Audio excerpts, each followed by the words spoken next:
Bev, and welcome to the annual lecture of the Yan P. Lin Center here at McGill University. My name is Professor Catherine Liu from the Department of Political Science. I'm also the acting director right now of the Yan P. Lin Center. On May 19th, 2015, almost 2 years ago, the interim Dean of Arts, Hudson Meadwell, confirmed the provisional status of the Yan P. Lin Center for the study of freedom and global orders in the ancient and modern worlds. Today, March 29th, 2017, or 2018, whoa, that's almost 3 years later, it seems, at 2:09 p.m., I was informed by Provost Christopher Manfredi that the McGill Board of Governors has approved the Senate-endorsed proposal for the establishment of the center, thereby granting it official status at McGill University.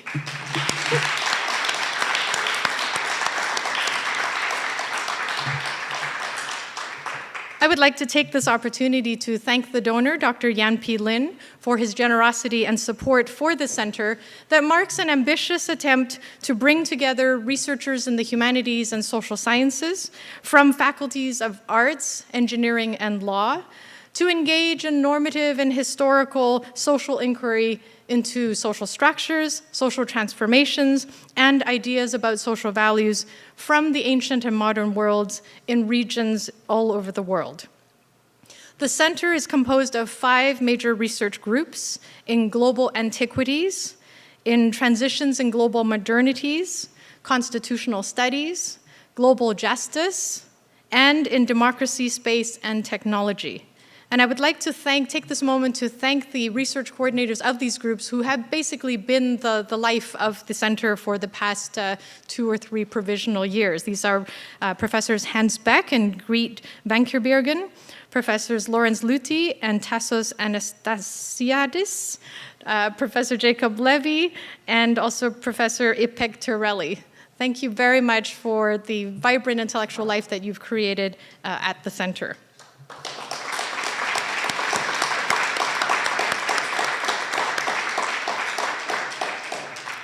Now, all of this would not have been possible without the donor support, of course, but also without the dedication of the university's officials who have supported the faculty in shaping the center into what it is today, a vibrant, pluralistic, open, and stimulating home of intellectual exchange and academic excellence.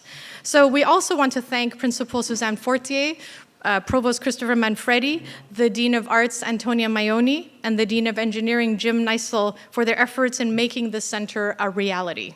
So thanks to them.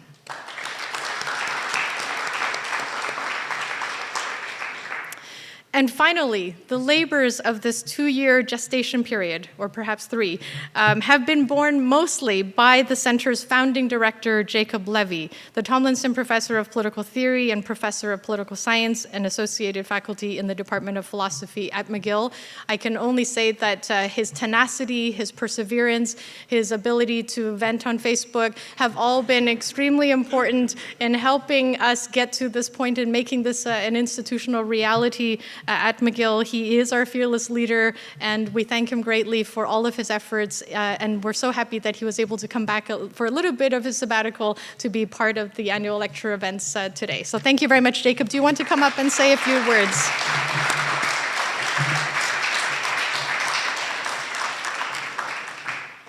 It strikes me as a deeply McGill fact that it was a 3-year work between the beginning of the time that we started to spend the generous gift from Dr. Lin and approval from McGill University when the provost of McGill University is a founding faculty member of the center. We had, as it were, as greased a path as we could have had, and yet. But over the course of this process, that means that we've gone through the process of academic approval and becoming a permanent fact of McGill's academic institutional life, simultaneous with the emergence of the genuine intellectual space that has been developed by the research groups and with the annual culmination here at the annual lecture, of which this is the 3rd, having been preceded by lectures by Orlando Patterson and Saskia Sassen. I think that now, as we enter into the official era of the existence of the Yan P. Lin Center, we are building on a very solid foundation of activities. There are still activities yet to come this year, and I encourage you to finish out the year of programming with the Lynn Center and the associated research groups. And we are well positioned to help McGill move forward in humanistic social inquiry, in the normative and historical approaches to social orders, social organizations, built human environments, constitutional orders, and global justice. And to reach that point, we could not have done it without the tireless work of the Research Group on Global Justice's coordinator and the acting director of the Lynn Center. So please join me in thanking Catherine Liu.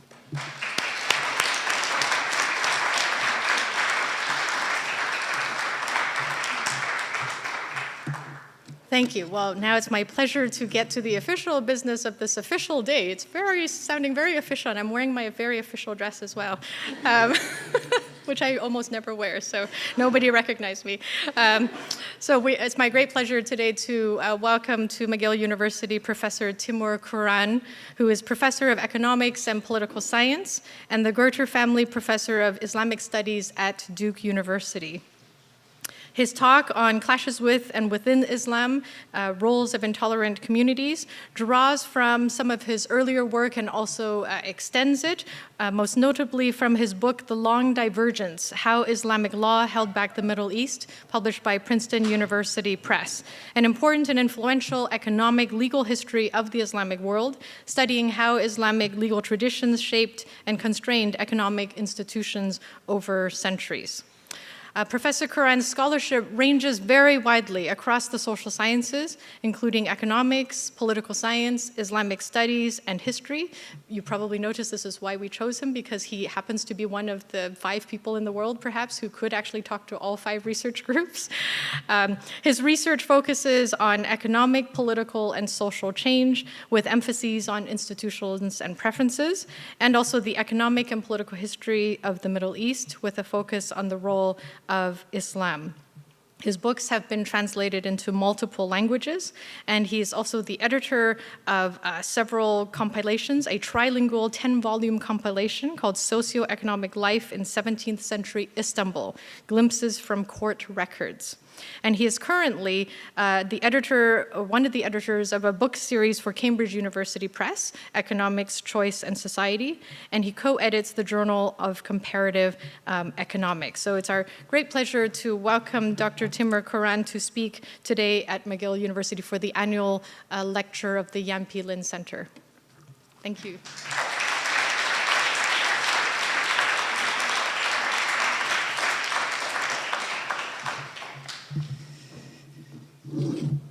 Thank you, Catherine, for that wonderful introduction. It's a great privilege to be giving the third Yan P. Lin lecture, and it's especially thrilling that this is happening at the very start of the, I guess, the official era of the Yan P. Lin Center. This makes me, I guess, the inaugural official lecturer of the center. Orlando Peterson probably had was the inaugural, I guess, inaugural lecturer period.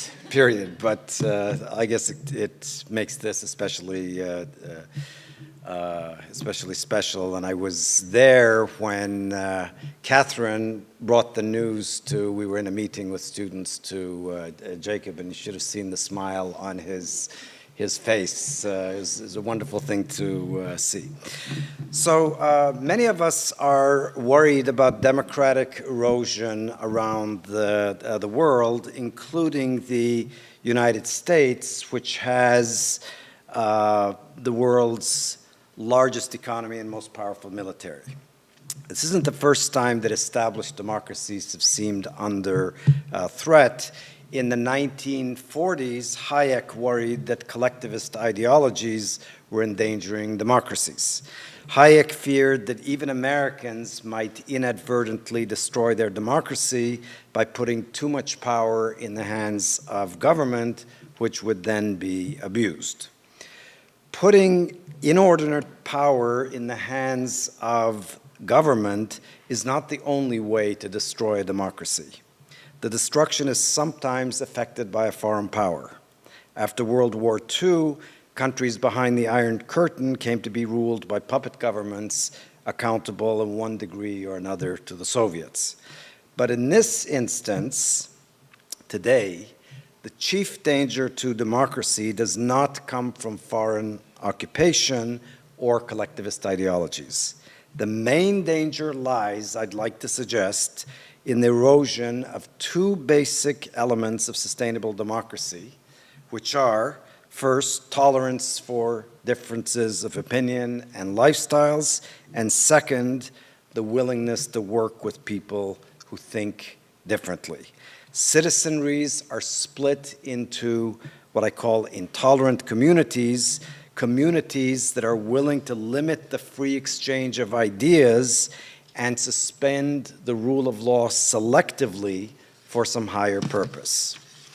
The spread and deepening of intolerance are preventing the resolution of global conflicts.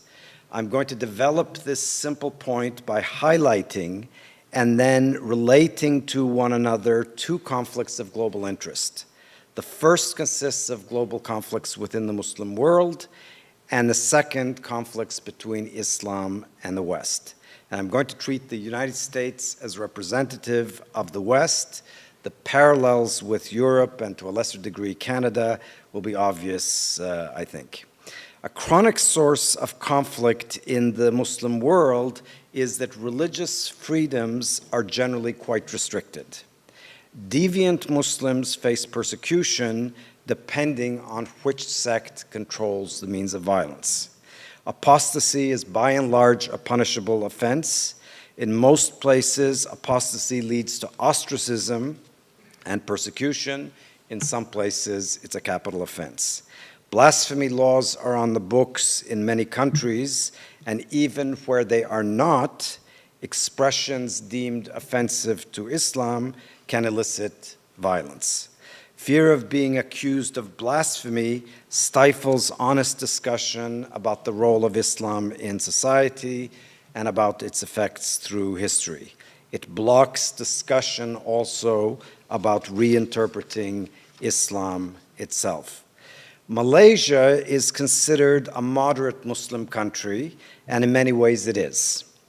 But in late 2017, a Turkish liberal Muslim was forcibly removed from an academic conference, interrogated for a day by the religious police, and then expelled from the country as a danger to Malaysia. All this because he spoke at an academic conference about the benefits of religious freedoms. And his big offense was to cite a verse of the Quran as proof that Islam itself opposes compulsion. Now, how can citing the Quran, of all books ever produced, get you arrested for an offense against Islam, which considers every word of the Quran to be the word of God? The verse in question says there must be no compulsion in religion. The religious police felt that knowledge of this particular verse would confuse Malaysia's Muslims. And if they get confused, they will be divided. Some Malays will start questioning various Islamic institutions of their country, perhaps the religious police itself. If the Quran says no compulsion, what is the rationale of policing religious choice? But Malaysia's conservatives accept the reasoning behind Akyol's expulsion. And they are pushing now for a registry of foreign scholars and journalists who address Islam, so that those with unacceptable interpretations, unacceptable by the religious police or to the religious police, can be denied a visa to Malaysia, so that people like Akyol never make their way into conferences, academic conferences or other events in Malaysia. I won't spend too much time on evidence of weak religious freedoms in the Muslim world, because you're all familiar with cases of mass repression of Muslim minorities and of non-Muslims living in Muslim-governed places. I should point out that the Muslim world has featured movements committed to limiting the power and influence of religious orthodoxy, even of repressing Islam generally. In Turkey, Azerbaijan, Algeria, Tunisia, and Central Asia, among other places, these movements have even achieved political dominance. Secularist governments have restricted the religious freedoms of the pious to one degree or another. And secularist governments have blocked free discussion about religion. They have limited what can be explored, what can be questioned, and what can be said with impunity. They've had their reasons. First, they've wanted to keep out of public discourses facts that are favorable to abrogated Islamic institutions. They've wanted to avoid giving religious opponents a platform, which free discussion would give. They've wanted to avoid analysis of Islamic institutions so that they do not have to engage with opponents as intellectual adversaries. When in power, secularists dismiss genuinely religious scholars as obscurantists who have nothing useful to contribute to policy discussions. So neither side in this grand struggle welcomes open and honest discussion. Not only do the two sides share a dislike of open discussion, they are committed to selective suppression of communications. And they are both willing to entrust leaders, of course selected leaders, with powers to convey correct messages and to punish dissenters. In Malaysia, the proponents of Islamic purity have the ruling party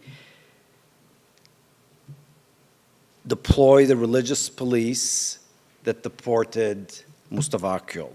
Had Malaysia's secularists enjoyed the same power, they might have empowered leaders to harass Islamists. And instead of talking about the expulsion of Mustafa Akil, we might have been talking about the expulsion of some Islamist speaker who violated the sensibilities of the secular police. Each side forms what I've been calling an intolerant community, IC for short. Intolerant communities thrive in the presence of communities that are intolerant of them. Malaysian Islamists censor with conviction because their own views are dismissed and suppressed whenever secularists have power, or in circles that are dominated by secularists. They arrest liberal Muslims because they know that across the Muslim world, a wide range of so-called liberal Muslims arrest conservative Muslims for their views and lifestyles. But intolerant communities do not consider themselves intolerant in any negative sense because no one is obliged to tolerate intolerance. They define their vigilance simply as enforcing basic morality and as protecting society from immorality. Akil had to be silenced because he was confusing people. Imagine the tragedy averted. Imagine if Malaysians were in fact confused. What if the religious police had not acted and Akil's Malay listeners started thinking for themselves about the Quran? To prevent the horrors of independent thinking, ICs seek to restrict the freedoms of opponents. They constrain thought and speech for a higher purpose without feeling intolerant themselves. Intolerant communities may look quite homogeneous in thought and behavior from the outside.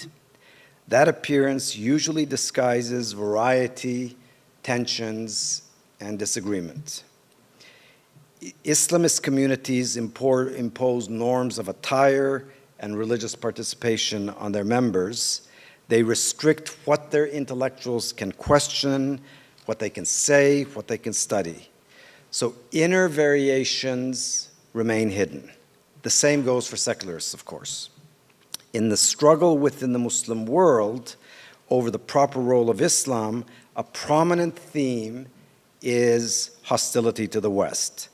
Both sides feel estranged or resentful, but the underlying grievances are different. Islamists hold the West responsible for colonization, which involved cultural aggression. Islamic institutions were discarded, and Western institutions were transplanted without local consent, they argue. This is largely inaccurate. The most critical reforms were launched through local initiatives with much local support. Islamic institutions were discarded because, above all, they were a burden on Muslims. But Islamists today have rewritten history. Through brainwashing, they say, Muslims came to consider Islam backward and everything Western superior. Some of them became irreligious and took to suppressing pious Muslims. Secular citizens of the Muslim world don't object to Western lifestyles or ideas. Typically, they see some form of Westernization as a panacea for problems rooted in local cultures. By the same token, they point to Western duplicity in its dealings with the Muslim world. Western governments routinely form alliances with illiberal regimes. They have aided Islamist movements committed to erasing all Western influences. The Taliban is a case in point. You're all familiar, I'm sure, with the role that the United States played in the development of the Taliban, the arming of the Taliban. Today, the United States delivers assistance to Egypt, provided Egypt supports efforts against North Korea's dictatorship, but without any preconditions whatsoever concerning the treatment of Egyptians. If clashes within Islam were simply an internal matter, they would draw little attention from the West. Disagreements over the status of Quebec are considered of matters of first-order significance only for Canada. In that vein, intra-Muslim disagreements would be viewed as relevant to the Muslim world's political stability and economic development, but not critical to the well-being of the rest of the world. It makes a huge difference that on both sides of Islam's divide, large numbers consider the West to be supporting their internal rivals. Few Western observers of the Muslim world understand the complexities of current Muslim rivalries. Inevitably, they generalize from fragmentary information and they oversimplify. Yet, they do not all process the same information or reach the same interpretations. Because Western societies are divided themselves, what their citizens hear, infer, and imagine all depend on their particular associations. So we'll turn now to the fault lines within Western societies. Parts of American civil society have metamorphosed into intolerant communities that are endangering basic freedoms. At the most basic level, again, using the United States, a prototype for the West, there's a coalition of citizens who are suspicious of globalization, fearful of cultural change, economically insecure, and hostile to trade and immigration. There's no agreed upon term for this group, this coalition. We can call them nativists or the America First coalition. There's a rival coalition of groups that define themselves according to, or primarily I should say, according to some form of identity, chiefly gender, ethnicity, or sexual orientation. Again, we have no collective name. For analytic purposes, let's call it the Identitarian Coalition. There's nothing unusual, of course, about Americans pursuing their interests through coalitions. In fact, the propensity to engage in collective action has been viewed as a defining strength of American society. In one of the most insightful books about American democracy, Tocqueville's Democracy in America from 1835, Tocqueville saw collective action as the key to American social stability and economic progress. Moreover, in the America that Tocqueville so admired, associations enforced norms and they had strong convictions.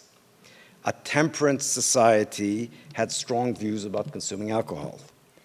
In bringing together like-minded people, Tocquevillian groups also excluded people with different priorities. A parent-teacher association brought together people who wanted to help the local school and coordinate the formal education students got at school with the informal training they got and informal upbringing they got at home. Parent-teacher associations excluded people, for example, who were obsessed with bird watching, not to mention people interested in improving the educational culture in other communities. They had geographic restrictions. What's different then about the coalitions I've characterized as intolerant communities? It's not that they stand for something. So did Tocquevillian associations. The difference lies in the fact that ICs have a self-righteous determination to hold outsiders to their own standards. They also differ in considering their own standards as above criticism. They don't respect the other side. They aren't willing to listen to objections. They don't even consider the other side legitimate. And they believe that others are not entitled to make their own lifestyle choices or choose their own policies. To call opponents un-American, as a very distinguished American official regularly does, is to delegitimize them. To characterize opponents as deplorable, again, as a very distinguished American politician did on the campaign trail, is to dehumanize them. Identitarian intolerance is widely known as PC, or political correctness. It is particularly salient on college campuses and mass entertainment. Safe spaces are predicated on the notion that dialogue is harmful. You know about the violent responses to speakers on many American campuses. Even ACLU representatives have been prevented, that's the American Civil Liberties Union, they have been prevented from speaking at colleges because they defend everyone's expressive freedoms, including, it so happens, conservatives. Nativist intolerance is seen as in the alarmism of conservative talk radio, the intransigence of the Tea Party, the themes and chants at Trump's rallies, the Muslim bans, and frequent characterizations of Trump's opponents as un-American. One commonly hears that intolerant communities self-segregate into networks that are dubbed echo chambers. The concept refers to surroundings that amplify our beliefs through constant repetition. A political chat group on the internet is the usual prototype. Idealized Tocquevillian communities served as echo chambers insofar as their members reinforced each other's worldviews through repeated references, often implicit. Here's a graphical representation of echo chambers. Blues send blue messages back and forth. Reds do the same. There's practically no communication between the blues and the reds. They remain ignorant as a doorknob of what each other thinks and wants. Availability chambers is a superior descriptor, I'd like to suggest, because within groups of like-minded individuals, the reinforcement process involves more than exchanging ideas back and forth in repetitive fashion. Understandings get reinforced also through social pressures. Ideas acceptable to the group get echoed, both because many people share them, and because members with doubts suppress their doubts and conform. This applies to online groups, but also to corporate boardrooms, and to give just one other example, academic communities. The joint effect of these two mutually reinforcing processes is that ideas that the group appears to deem acceptable become increasingly available in its public communications, hence availability chambers. The flip side of the high availability of acceptable ideas is the low availability of the unacceptable. In concentrating their members' attention on acceptable ideas, availability chambers limit their exposure to conflicting facts and arguments. Let me re-emphasize that the availability chambers through which intolerant communities interact do not just echo their own ideas. Reds do not just bounce red ideas back and forth. For one thing, members inform each other about the other side's machinations. To that end, they report communications of their opponents, but they do so selectively in order to heighten the sense of a clear and present danger. So the identitarians in the United States are not ignorant about what Trump is saying. In fact, many of his 3 a.m. tweets or 4 a.m. tweets within seconds are posted on sites that include mostly identitarians. And they are put there to scare, to heighten the sense that there is a danger. Now, for another, availability chambers also teach their members to express outrage at the messages of opponents, to despise people with different opinions, and to shame anyone, especially insiders, who might dare to suggest that something in a rival position is worth considering. Now, we can now return to the clash within Islam and the anti-Western sentiments that it spawns. Expressions of anti-Western hostility are heard by Westerners, who are horrified also by the attacks on Western targets instigated in the name of Islam. But the same signals are perceived and processed differently depending on the availability chambers they reach. In the United States, identitarians respond differently from nativists because the discourses through which they process information from the Muslim world or about the Muslim world or about Islam are poles apart. The outcome is two discordant diagnoses of modern Islam and correspondingly two fundamentally different sets of policy prescriptions. In other words, a byproduct of the clash within Islam is a clash on Islam within the West. Let's start with the alarmism of the nativists.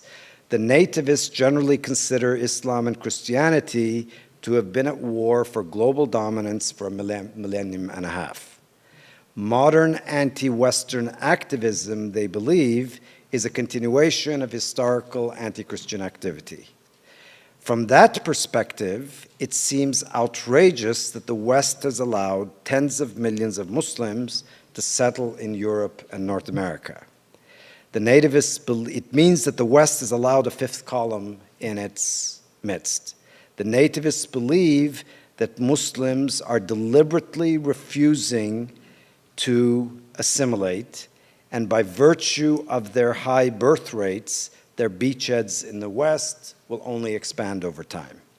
To add insult to injury, say the nativists, Muslim immigrants have learned from other minorities to secure special rights by playing the victim card.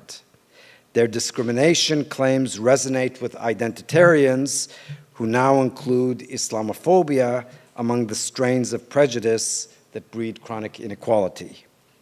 Identitarian media consider it self-evident that Muslim Americans endure greater handicaps than practicing Christians.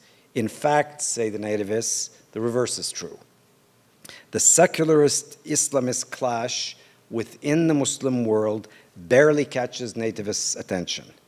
The same applies to divisions involving the treatment of non-Muslims, relations with the West, the acceptability of violence, and reinterpretations of Islam. The reason is that within nativist circles, attention to the Muslim world's complexities is equated with apologetics. The acceptable view is that Islam is inherently primitive, violent, and fundamentally unreformable. Attempts at reconciling Islam with modernity have invariably failed, say the nativists. The modern histories of Turkey, Iran, and the Arab world prove the point.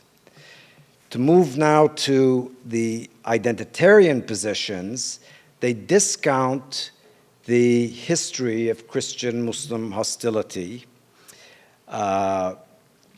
Observed animosities are primarily reactions, they believe, to modern Western mischief in Muslim lands, including colonization, support for authoritarian regimes, and invasions. To treat Islam as an inherently violent religion on account of modern Islamic terrorism is to read the present into the past. For much of its long history, Islam has been a more tolerant religion than Christianity, though it has discriminated against other religious communities. It also gave them broad rights that Christians have often denied to their own religious minorities. In the medieval and early modern eras, heterodox Christians were freer in most Muslim lands than in Christian Europe. It is fundamentally unfair, add the identitarians, to treat Islam as a fount of terrorism because of the violence of a small minority. Though Islamic scriptures contain calls to violence, so do those of other religions. Just as the Spanish Inquisition was a perversion of Christianity, so Islamic terrorism is a perversion of Islam. Besides, terrorism today is not unique to Islam. Hinduism and Buddhism have produced their own variants. The real sources of Islamic terrorism are not Islamic theology or history, rather they are economic mismanagement and political misgovernance, along with prejudice, discrimination, and ghettoization wherever Muslims live in the West. As identitarians see it, the nativist hysteria over Islamic terrorism and the associated hostility to Muslims generally reflect stereotyping. They mirror the identity-based discrimination that victimizes other marginalized Americans. Besides, the dangers that Islamic terrorists pose are overblown. In the United States, white supremacists kill more people than Muslims do. Now, both of these interpretations distort and oversimplify. The nativist narrative overlooks the Muslim world's own struggles against terrorism. It makes Muslims seem united behind terrorists when, in fact, most feel threatened and victimized by the very activities that terrify Americans. For their part, in focusing almost exclusively on the harm that the West does to Muslims, identitarians come close to denying the existence of local forces that breed terrorism. They also fail to make sense of Muslim objections to Islamists, or of why Islamists, when they achieve power, retain it through force rather than free and fair elections.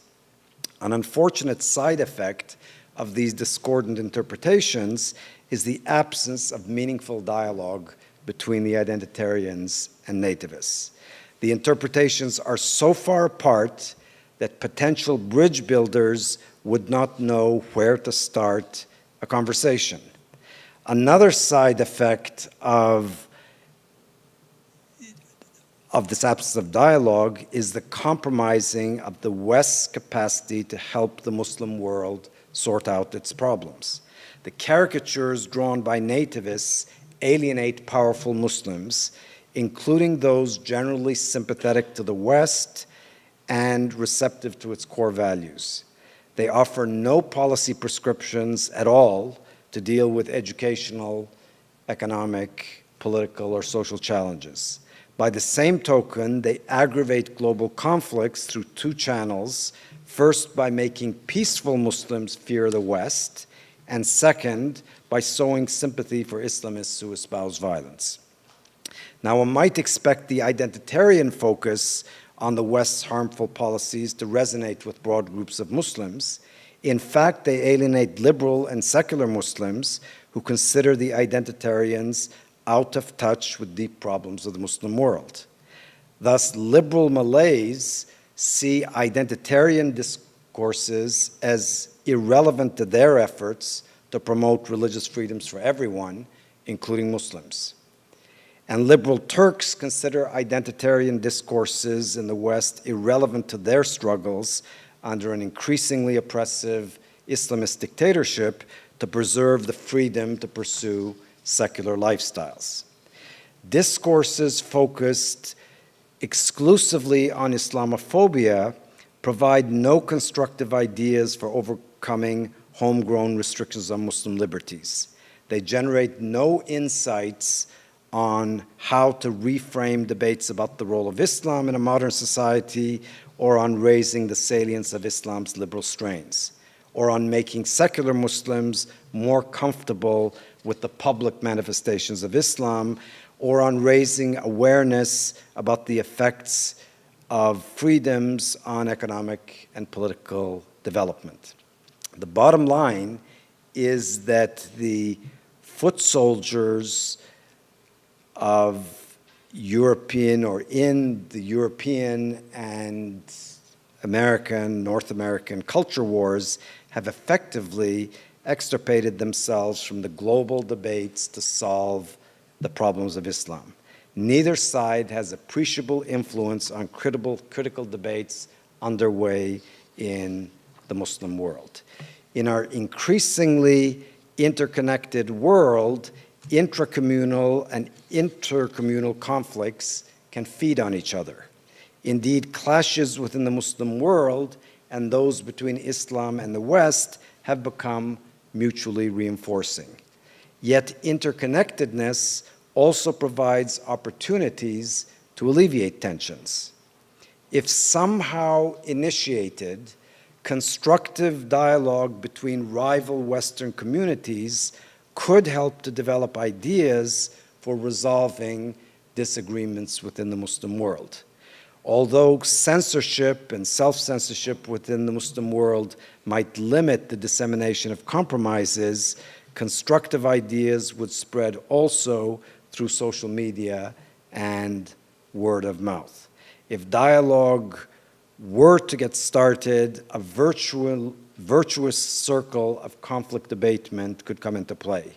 Constructive Western ideas on Islam's problems would promote dialogue within the Muslim world and also dampen antagonisms toward the West. In turn, the softening of the Muslim world's internal conflicts would dampen Western fears of Islam and Muslims. Now, so far, I have talked about discourses about Islam within the Muslim world and beyond it. And I've suggested that polarization of these discourses harms the Muslim world. What I have not said in any specificity is what could be accomplished through free and cooperative discourses on the Muslim world, both in the West and in the Muslim world. Identifying the potential gains requires specifying content that could get developed and refined under more favorable conditions for honest exchanges. In a moment, I'll turn to substance with a geographic focus on the Middle East, which is Islam's heartland. But let me first stress that the potential gains of freer discourse in the West are huge because discourses in the Middle East are currently so constrained. As in the rest of the Islamic world, the Middle East's intellectual output is low in relation to its population and also in relation to its global wealth, or share of global wealth. Various indices on intellectual output, patents, scholarly citations, publications in scientific journals, books published per capita, and so on, all of these paint a bleak picture. So free, open, and meaningful discourses on problems of the Middle East could help fill a void. They could substitute for inquiries and debates that are not taking place in the Middle East itself, despite the existence of talented thinkers who would like to share their thoughts. I have time in the last third of this talk for just one example. It's intimately related to our topic. It's the chronic weaknesses of civil society in the Middle East.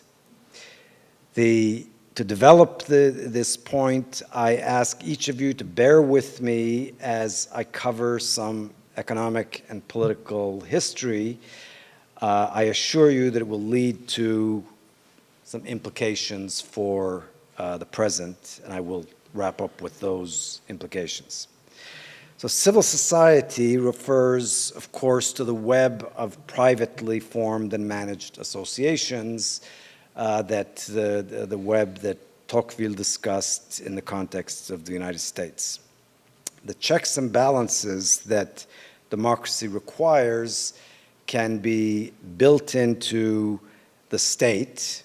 The division of powers of the United States is one example. The division of powers that used to exist in Turkey until just a couple of years ago for another example. But checks and balances can also be provided by social society. In fact, there is no stable democracy where civil society doesn't play an important role. So we can ask, what might have kept the region, in other words, the Middle East, from developing a strong civil society? For those familiar with the development of civil society in Europe, I should say that this question does not amount to setting Britain or France or the United States as the model that the Middle East ought to have followed. Western countries followed various paths to democracy and various paths to developing civil society. The Middle East could have followed one or more paths of its own. However, all of the successful paths to democracy have something in common. Each set of checks and balances arose through centuries of struggles involving organized groups. In Britain, in France, in the United States, and elsewhere, freedoms expanded as dominated, relatively poor, somehow disadvantaged, oppressed groups found ways to get organized and to do so effectively. So to understand why democratic checks and balances exist in some places and not in others, we need to compare across regions opportunities to get organized in the pursuit of shared ends. In Middle Eastern history, an institution relevant to the capacity to get organized outside the state is the Waqf. The Waqf is a trust that is formed under Islamic law, in other words, under the Sharia. So it's the law of the land in the Middle East until modern times. As with any trust, a Waqf has income-producing assets. This was typically land or buildings. These assets were set aside to provide a particular service. So it's a picture on the screen of an inn for merchants that is located on very close to the western end of the Silk Road, very close to the Aegean. There were thousands of these that were built privately through these trusts called Waqfs, going all the way into Central Asia, okay, to provide an infrastructure for the merchants carrying on the trade between the Middle East and East Asia. This particular trust, is analogous to a modern trust that parents might set up for a child's education. They put aside some resources, some income-producing resources that are to be used for a particular purpose, namely to pay for the high school education or college education of a designated student or designated set of students, say the children of a family. A Waqf's assets are managed by a single caretaker, and the service is to be provided in perpetuity according to stipulations the founder placed in the Waqf deed. The assets were considered sacred. This is important, which made rulers very unlikely to expropriate them. So Waqfs were quite secure. The Waqf is the closest thing in Islamic law to an autonomous private organization. It had its own budget. It had its own directives on how its resources were to be used. It had a life of its own, and it enjoyed security against expropriation. So the Waqf might have produced checks and balances, perhaps in uniquely Islamic or uniquely Middle Eastern ways. It certainly had the economic resources to exercise formidable political power. This is evident in the public goods that Waqfs provided. Until modern times, the Waqf was the delivery vehicle for a vast range of functions met in the West through corporations that are self-governing organizations. So in the Middle East, colleges, madrasas, were financed by Waqfs. Their equivalents in the West, universities, were organized as corporations. Practically all urban services in the great Middle Eastern cities of pre-modern times, Baghdad, Istanbul, Cairo, Damascus, Aleppo, they were all provided by Waqfs. They were not provided by municipal corporations, as was the case in the West. The earliest municipalities in the Middle East emerged in the second half of the 19th century. The institution of the Waqf permitted individuals to supply in a decentralized manner a vast array of social services now commonly supplied by governments. Any service compatible with Islamic law could be financed through a Waqf. It did not have to be religious. Go to any big city in the region and look at standing buildings from before the 19th century. Practically everything that is standing, with a couple of exceptions, are going to be Waqfs. The exceptions are palaces, which were built by dynasties by themselves, and military structures, like fortresses. Here's a picture from old Istanbul. Every building you see here, with the exception of this is a 19th century modern building, everything else was established as a Waqf. So this is right now a rug store, but it was actually, this is a bathhouse for women, a bathhouse for men, and this is where the water was warmed and so on and serviced to the two sides. There's a corner of a mosque here. This was a school. This is where the teachers lived. This is where the staff lived. staff that were 3 times as numerous. You can see they were, look at the difference in space per person. This is where the students took their classes, and they had their dormitories. That's where students had their meals. The park itself here was itself, for hundreds of years, financed through a Waqf. Only modern feature here is the water feature, which was added in the 19th century. But for many hundreds of years, this park, all the lawn, the trees and so on, they were supported by a Waqf. Istanbul, of course, was the capital of the Ottoman Empire between 1500 and 1850. 12,000 Waqfs were established in Istanbul, all with buildings and providing various services. The Ottoman Empire and other states of the region left the provision of most social services to Waqfs. The only major exception is roads. Most roads, although even some roads were established as Waqfs. The rulers of the region provided law and order and controlled the military. And of course, they collected taxes, but they did little else that modern governments do. They did not rely on municipalities. I want to reemphasize this, which are absent from the region until the late 19th century. The economic significance of the Waqf is evident also in the resources it controlled. At the start of the 19th century, depending on the precise location, between 1/4 and 3/4 of all arable land and real estate was in the hands of a Waqf. It's an enormous figure. We're talking about real estate that is controlled by Waqfs, not by the state. The key point is that the Waqf was a massively important economic institution that supplied an abundance of public goods to serve people all across society from cradle to grave. This was an institution that provided employment and income to many people, but it carried, key point, it carried practically no political weight. Waqfs did not form what one might call a civil society. The question is why?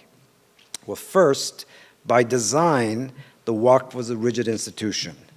The income-producing resources could be sold, bequeathed, could not be sold, bequeathed, or transferred. The Waqf's caretaker was supposed to deliver services and manage assets according to the founder's instructions, even if the founder was long dead. In principle, the caretaker had to follow the deed, even if conditions like technologies and relative prices changed, and even if the needs of the beneficiaries changed in visible ways. Notice what this means. It means that the caretaker of the Waqf was not required to please his constituency, was the benefit, in other words, the beneficiaries of the Waqf's services. In principle, he did not need to please anyone except the judge responsible for monitoring his adherence to the deed, and the judge who could remove him from power if he noticed that the deed wasn't being executed properly.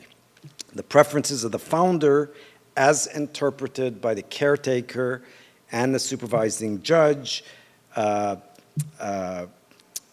trumped those of the beneficiaries. For their part, the beneficiaries of the Waqf had no right to demand adaptations, and they were expected to receive services passively. This is consistent with the logic of the system. The beneficiaries weren't asked in the first place what public goods they wanted. Elites made decisions for them, and beneficiaries were expected simply to be grateful. And in fact, practically every Waqf building has an inscription that instructs the beneficiaries to pray for the soul of the founder. Okay, so this is some of the benefit. They're simply to be grateful and express that through their prayers. Now, it's instructive to compare, in terms of flexibility, the Waqf with the corporation that served their functions in Europe. The axes of the diagram here, they show the flexibility that the organization has in asset management and the flexibility that it has in service delivery. The default for the Waqf is There's no flexibility, but the founder typically provided some discretion through the Waqf deed. So a Waqf had some flexibility in asset management, a little bit of flexibility in service delivery. It had to be explicitly stated in the deed. And through creative interpretation, over time, caretakers could increase that flexibility to a degree by pushing the interpretation to the limit and saying, well, this word, must have meant this in this context and so on.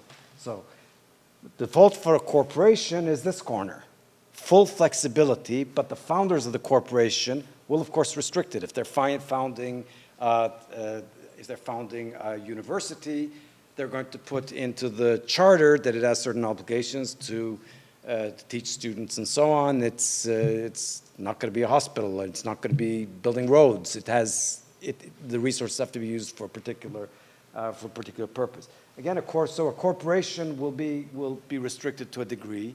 Again, corporate charters can and routinely do. I'm sure this happens at McGill all the time. It happens at my university. Deans tell me all the time. They creatively interpret restrictions on how scholarships are supposed to be used and so on. And before you know it, scholarships that were reserved for classic students, they're biochemistry students are receiving them or so on. Now, I don't know what kind of mental gymnastics they go through, but anyway, they do. So the corporation also has some flexibility. The point that I'm trying to make here is that the corporation is operating in a very different space here than the Waqf. Okay. Corporations have much more discretion than Waqfs. Now consider a Waqf that is established to deliver a particular service, let us say primary education in a particular neighborhood, according to fixed directives. Suppose some beneficiaries want to alter the use of the Waqf's resources. They want more teachers hired, or they want teachers hired with better qualifications, or they want different types of teachers hired. The system hinders the necessary collective action. For one thing, the caretaker has no disclosure requirements. Beneficiaries don't know what the budget is. Beneficiaries are not entitled to any information on management or the budget. Beneficiaries have no discussion forum. There's no town hall. There's no annual meeting of users. To make matters even more difficult for beneficiaries seeking change, they do not participate in the caretaker's selection. So if they're not happy the way the service is being provided, they can't wait for the caretaker to die and hope to influence the next one, or they have no way to get rid of the existing caretaker. Okay. The way you can replace an underperforming mayor. Okay. All varieties of democracy emphasize mass participation in one way or another. That's why low participation in elections is a sign of inadequacy. In the United States, the election participation rate is around 55%. We consider in Canada at 62%. Canada doesn't have the best record in the world, but we consider the Canadian democracy a more successful democracy for that the reason. Egypt has a participation rate in the best of circumstances of about 30%. That makes us see it as particularly weak democracy insofar it is a democracy at all. The traditional Waqf discouraged mass participation. Now I'm referring here to orderly participation in politics through perpetual procedures, not to sporadic riots that occur when discontent boils over. The region's history provides examples of riots, even mass uprisings. The Arab Spring is the latest example. The Arab Spring was not driven by permanent mass organizations. In Egypt, the organizations came after Mubarak was toppled, and they were extremely weak. They'd just been formed, and that is why the only organized opposition, which was the Muslim Brotherhood, picked up the pieces and took power after it had refrained from participating in the uprising until the very end.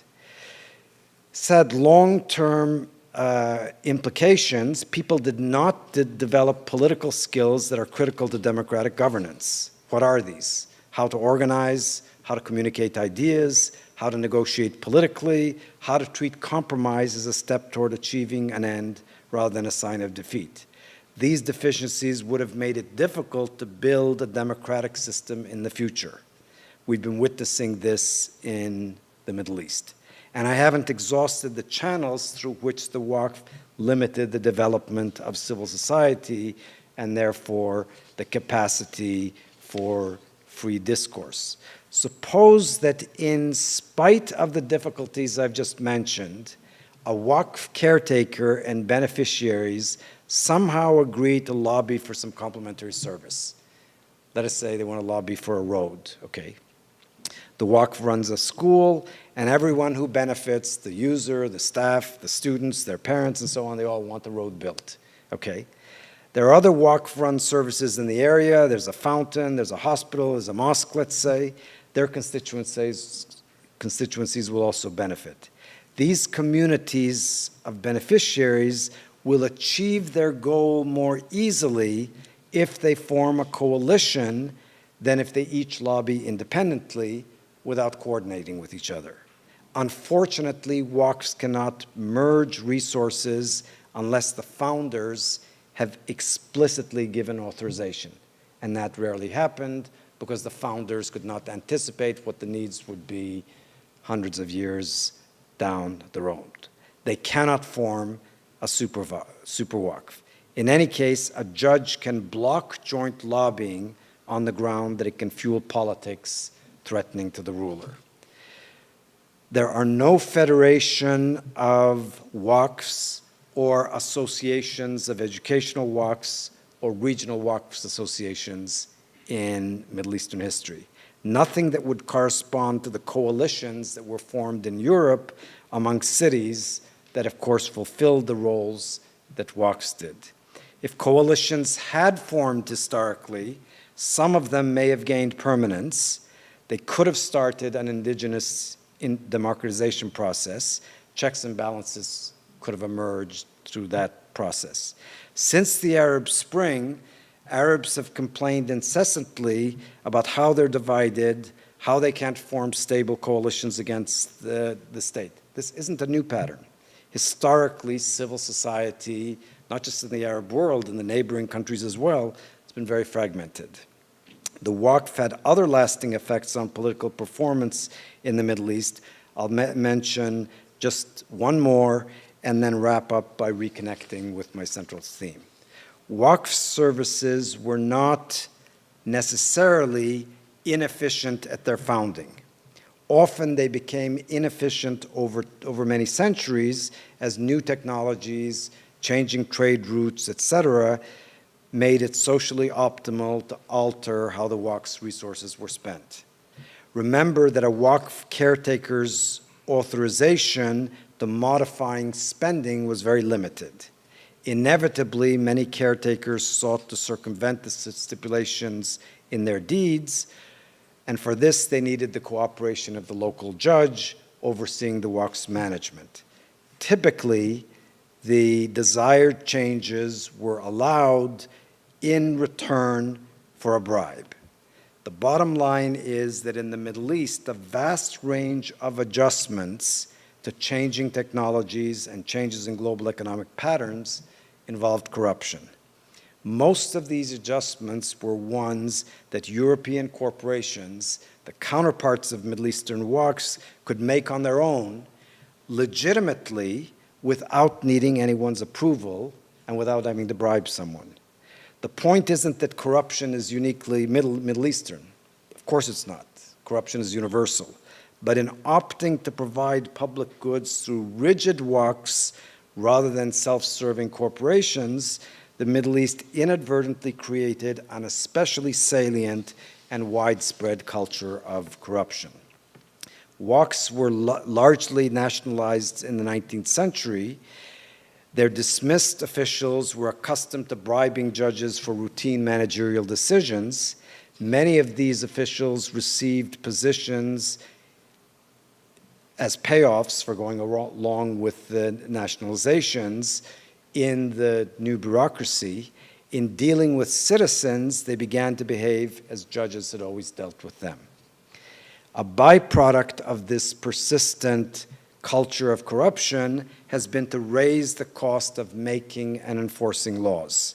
Where laws are commonly evaded, it's relatively hard to make people obey new laws. Since everyone breaks the law, the act carries no significant stigma, and enforcement is costly.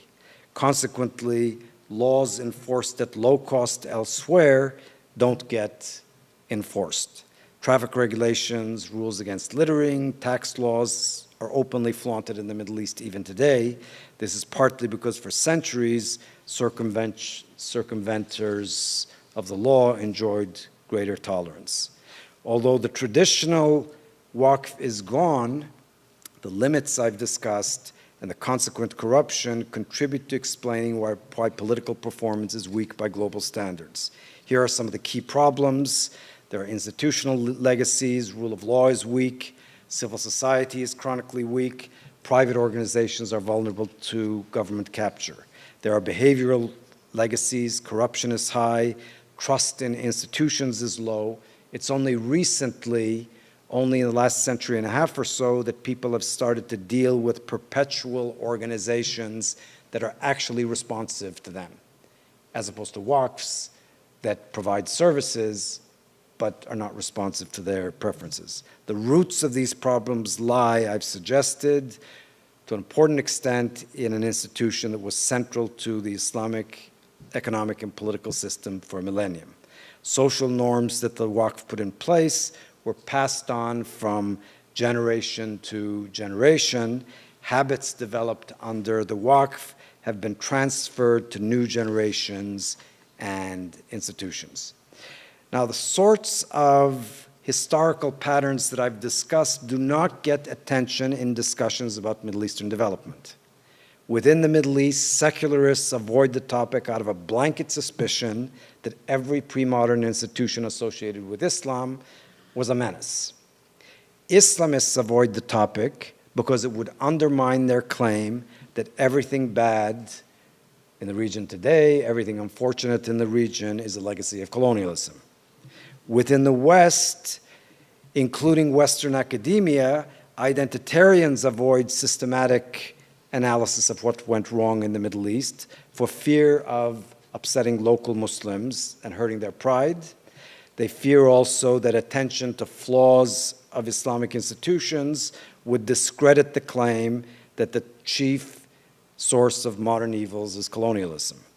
They avoid the topic partly by impugning the motives of scholars who are investigating the effects, favorable and unfavorable, of Islamic institutions over the past millennium and a half.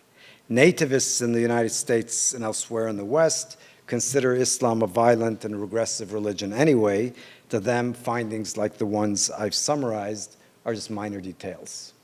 Okay. Now, I'm not suggesting, of course, that if discourses were freer, everyone would accept the interpretation I've given for the sources of today's political patterns, or at least the mechanisms that I've outlined. I've given one illustration drawn from my own thinking, but of course there's much more to the reasons why the Middle East has political and economic problems today. That said, the observations I've offered at the end of this talk aren't only of academic interest. They have huge policy implications. They suggest that there is no quick fix to the Middle East's political problems because civil society cannot be constructed overnight. And the political skills you need, the personal skills you need to operate in a democracy, to make democracy efficient, to carry on the compromises, the discourses, the compromises, and so on, to make the compromises that are necessary, these cannot be developed overnight. They also suggest that the most effective way to lay the preconditions of stable democracy is to support private organizations in the region and did not deny help to already bloated governments. For reasons I just gave, such implications never get the attention they merit. Long-term improvements that would lighten tensions between Islam and the West get postponed indefinitely because of the dynamic of intolerant communities in both the West and the Muslim world. And in the process, clashes within Islam and with Islam reinforce each other. I started out by noting that we're all worried about democratic erosion in the West. Support for democracy is contingent at some level on how well it resolves perceived problems, and how well it alleviates tensions. Intolerant gets in the way of solving many problems through calm reasoning and compromises. Western tensions related to Islam are among the problems that fester for lack of open and frank communications. Thank you.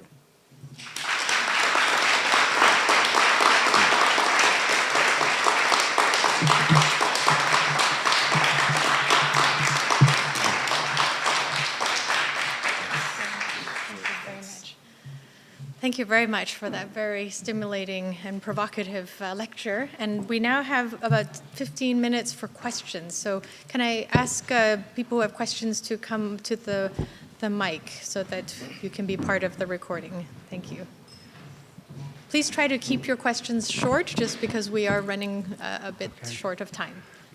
There are some who argue, both in the Western world and the Middle Eastern world, that one of the important keys to understanding the complexities that we're facing is a decline of religion in the Western world, which has led to secularist, capitalistic societies that have accomplished much, but at a huge price of major cataclysms and the ruination of the physical universe, etc. In other words, something which the Middle East world wants to avoid, and something which we seem to be having trouble reconciling ourselves. And so the idea that there are no standards anymore, that we live in a materialistic secular world. Now, I'm not sure what I think of this myself, but this is a popular argument, and I wonder if you could comment on it. Yes. Okay, great. Can we take one more question just to ensure that people can ask questions? Yeah. Hello. So I guess my question kind of has to do with how you're kind of pointing out that more than one side is to blame. I think you're kind of pointing to the idea that there's issues on all sides, and there's a simplifying of explanations on part of nativists and on Muslim communities, on secular communities. I guess my issue with this is that not all sides have the same amount of power, and I think that there's sort of a power relation analysis that's absent. So I'm wondering, I have a few facts or observations in my mind about this. Firstly, you kind of mentioned a little bit the West's role in facilitating Islamism in the beginning of the talk. There are multiple examples of how this has facilitated radicalization in the Middle East. I mean, Iraq is a very good example, where a lot of current ISIS members were radicalized in American prisons in Iraq, or they were also radicalized because the U.S. literally dismantled the Iraqi army, which caused a lot of people to be unemployed, and subsequently they were also Sunni minorities, and they also ended up joining ISIS as well. In my recent research on Islamism, I have learned that the support for Islamism in the Middle East has actually drastically dropped since the Arab Spring. The only country in which this is an exception is Yemen. In Yemen, the support for Islamism has drastically increased, which has been a problem. Which we can also, I'm not saying this is fully causal, but the US definitely has had a larger role in Yemen over the years, and they have been sort of collateral in the war on terror, as well as collateral in the US's support of Saudi Arabia. So I'm wondering if you think there's a connection with radicalization in Yemen to, as a result of blowback, as blowback has had such a massive impact on Islamism abroad. And I guess my last example that I thought of was Hezbollah in Lebanon, who started off just having support from small, poor Shia communities, and only really started getting more widespread support after Israel attacked Lebanon in 2006, in which they were able to drive Israel out. So that ended up getting them support from liberals, from secularists, from Christians as well. So I'm wondering how you account for these, both these power imbalances and especially for blowback, and how blowback factors into the research that you're doing. Should I take this? Yeah, why don't you take those two? Let me start with the second, then I'll come to the first question. So you're absolutely right that power imbalances may make a difference. I distinguish between the secularists and Islamists, of course, in the Middle East, and did point out that secularists have been quite repressive when they have been in power, and some of their repression has led to radicalization. A lot of the problems in Turkey, in Egypt, it's another example. Tunisia's yet another. A lot of the radicalization would not have taken place if secular leaders had not gone overboard and restricted the freedoms of people, genuinely religious people, limited their choices, interfered with their religious practices. They led to radicalization. So I haven't. I think it's an empirical issue whether more of the blame belongs to Islamists or secularists. This is, of course, going to differ from country to country. You're right, of course, that the outside world has made enormous mistakes. I think the U.S. decision to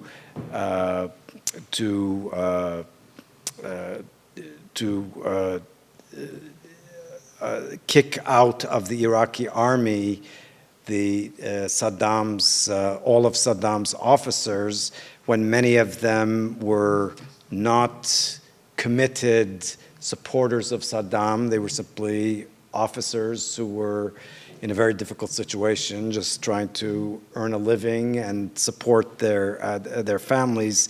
To treat them all as guilty of Saddam's horrors was an epic mistake that the United States made. Of course, this has led to radicalization. The United States is not the only country that has, from the outside, led to radicalization. Currently in Syria, there are at least 8 or 9 countries are very significantly contributing to radicalization, including some of the countries of the region, Turkey and Saudi Arabia and Iran, included. They are for their own, in order to carve out spheres of influence under the assumption that Syrian borders are being redrawn. They're they're doing horrible things. The Saudis have for decades been radicalizing people, and not just in the region. They've generated radicalization in the Balkans, where you had none of it before, in the Far East and other places. So you're absolutely right that if we go beyond the general picture that I'm giving, and we start looking at particular countries, of course we can start assigning greater blame to certain actors than others. My point is that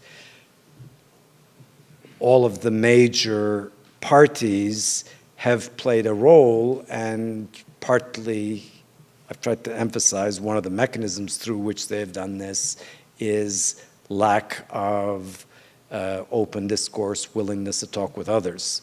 In the case of American mistakes in Iraq, if the people who were advising Bush II on the various decisions that were made, if they were willing to speak to people who knew a lot about Iraq, but happened not to be neoconservatives, they might not have made some of the colossal mistakes that they made. So that's a very good example of some of the horrors that emerge when you have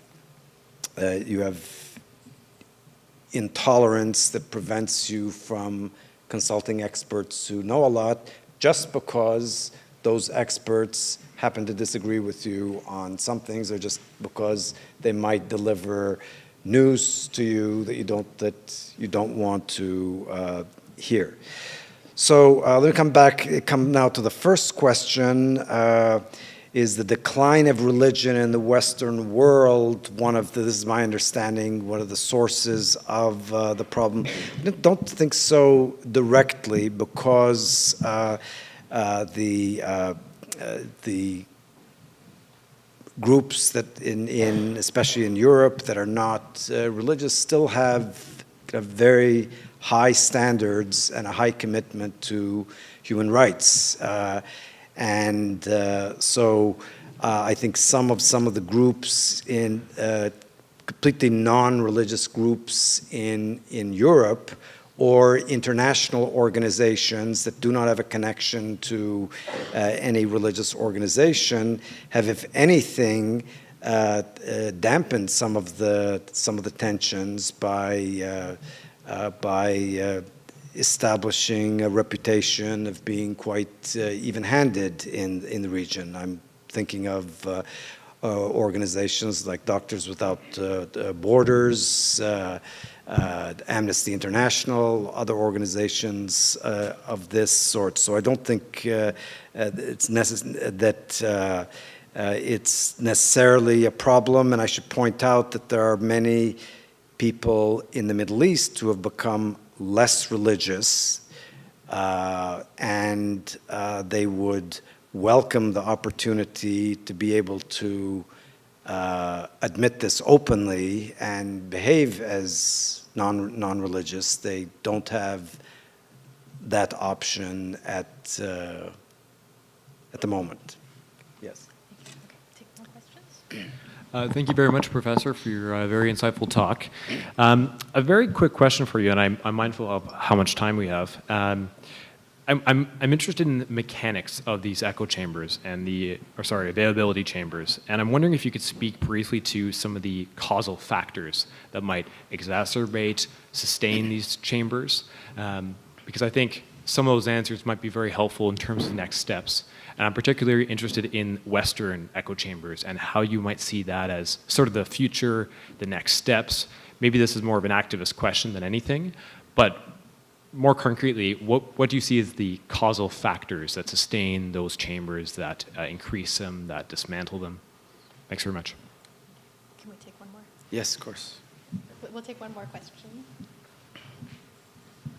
If I were still wearing my director's hat, then I would do nothing but say thank you for delivering such a Jan Lin Center spirited talk, taking ideas and institutions seriously, moving across regions, moving across eras, and examining questions of normative importance with strong social scientific roots.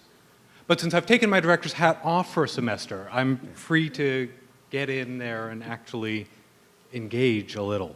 How do you distinguish the English case? The great historian of the English common law, Francis Maitland, identified as one of the key points of difference between the English common law and the continental civil law the basic absence of the corporate tool after the common law consolidates, and its replacement by the charitable trust. There are corporations, the Oxford colleges, the Cambridge colleges, and the universities as a whole, the City of London, and a few of the other cities. But they largely precede the consolidation of the common law, and through most of the later Middle Ages and early modernity, public works that are engaged in by private actors seeking to advance the public good don't take the corporate form. They take the form of the perpetual charitable trust. And this remains true well into the 19th century, such that by the early 20th century, Maitland could still say, it's a basic problem of English law that we don't understand something like the not-for-profit corporation rightly, all we have are charitable trusts everywhere we look. And yet, England isn't a laggard in developing civil society. England is arguably the first and most important developer of civil society in the world. But it looks like a world characterized by Waqfs. Where did civil society come from there? Okay. Easy questions for you too. Yes. Catherine tells me these are very easy questions for you to answer. So let me start with the easier one, the second one. So, of course, as I did mention in the talk very briefly, civil society isn't the only source of checks and balances. And of course, in English history, the checks and balances were provided partly through Parliament. And England is a place where merchants, much earlier than other places, gained some power, some say over policies. They're able to impose some control over the crown and over the landed aristocrats. So that plays a role. Now, it is true that you have trusts not only in England but elsewhere in Europe. The concept of the trust is available in Roman law. It's part of Justinian's code. It's available also in ancient Persian law. Europe, through Roman law, adopts in the 7th, 8th, 9th century, takes both the concept of the trust and the corporation, and it uses them both. And there are variations, as you point out. Trusts were used more in England, to a lesser extent in Holland, also in France, Germany, they exist as well. So it's not, if I had more time, I would have made the point that it's not that all services, all public goods are provided through corporations in one side and through trusts in the other. It's a matter of degree. In the Middle East, it's the only game in town. You don't have the option. The Middle East borrows from Roman law and Persian law the concept of trust, but it doesn't take the corporation, and we could spend a lot of time talking about why they don't do that. But so they don't have that option. In England, let's take that specific case. You have the corporation. The corporation is one of the Oxford colleges, I forget which, was in fact established initially as a trust. But most of them were established as corporations, and the only one that was established as a trust, I believe it's Merton College. 50 years later, they decided to re-charter themselves as a corporation because they find that the trust is just too rigid. One of the things that allows them to recharter is that there's a movement in Europe against perpetuities, and at various times, to various degrees, limits are placed on how far into the future you can bind the executors of the trust. In the Middle East, this never happens. In the Middle East, Waqf deeds are, if you set it up in perpetuity. Also, you don't have an option that you do have in Europe, which is that if the majority, a large majority, or sometimes the entirety of the beneficiaries want to change the deed, they can do that. In the Middle East, the beneficiaries don't have that right. They don't even have the right to demand a reconsideration, even to propose to the caretaker that the change be made. So ultimately, I've oversimplified here. Yes, you had trusts in Europe as well. There's a large literature on the inefficiencies that the trusts created, but it's just a matter of degree. You had a sufficient number of corporations, including in England, to contribute to the formation of the civil society. And I'd like to say that this is not the only factor that contributes to the rise of civil society. It's an ideological dimension to this, and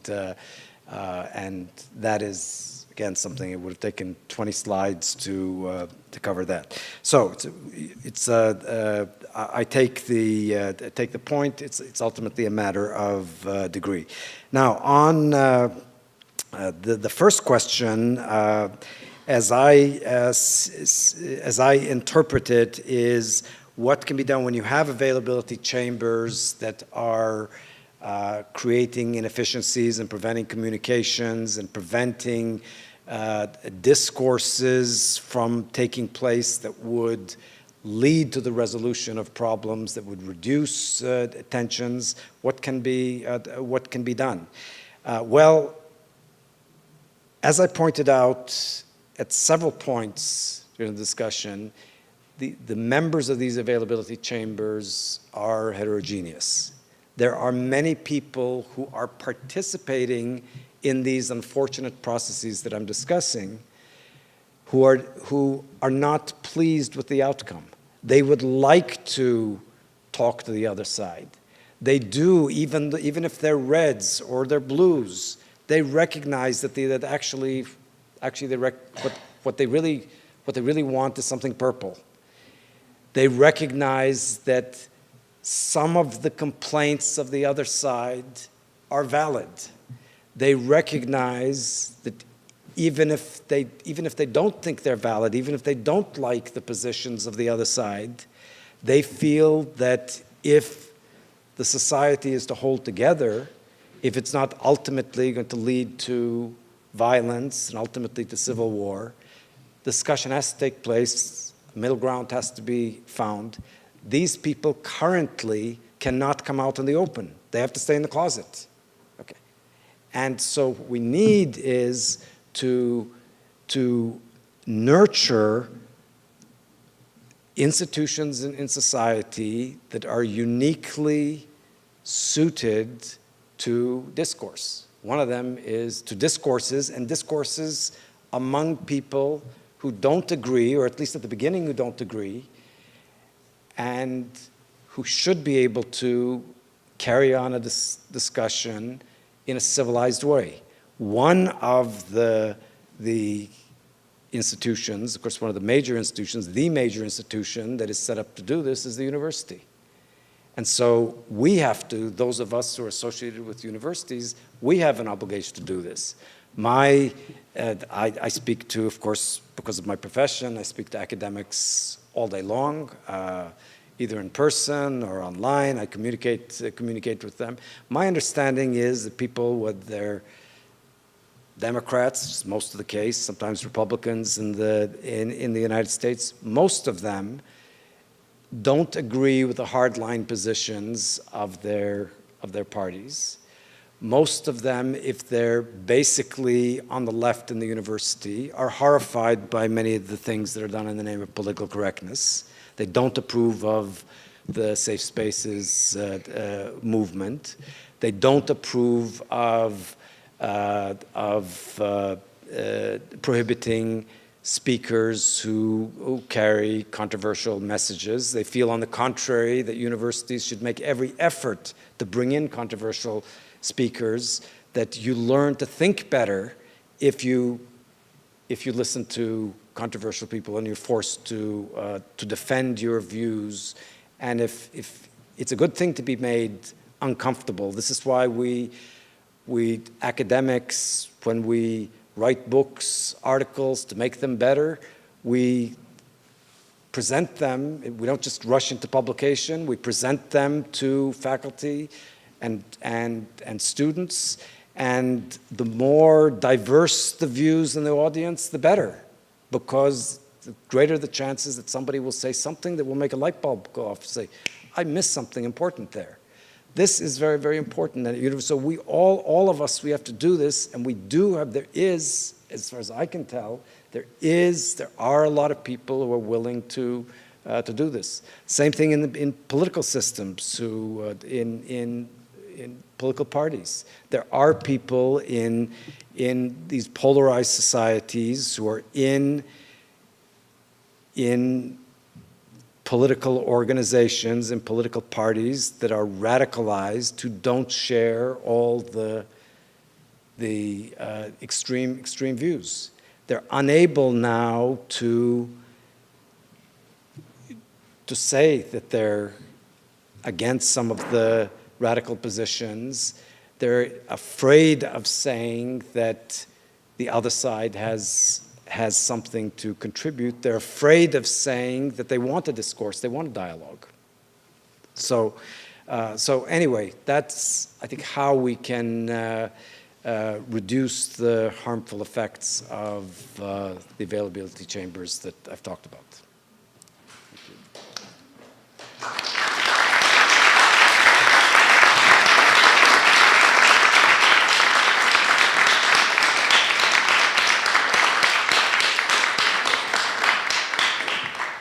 Thank you. Thank you. And since I'm just the acting director, I want to echo what Jacob said. This was an incredibly, I think, exemplary lecture for the Yan P. Lin Center. The center is an endowed center, which means that we have been trusted with a certain endowment to carry on certain kinds of activities of the kind that involve free exchange of ideas about these very important issues that Timur Kuran have discussed today. And we certainly think the university is the place for us to do it. I think it's an incredible privilege that we enjoy every day in our classrooms, that we are able to talk about things in very frank, honest ways, to say what we think, to interrogate critically, and to accept that people disagree, and to reflect on that. I think the importance of reflection and cultivating self-reflection is immense for progress individually as well as collectively as well as institutionally. And these powers of reflection are developed in a university with the aid of a center like the Yan P. Lin Center and with great speakers like Timur Kuran today. So please join me in thanking Professor Kuran for his stimulating talk.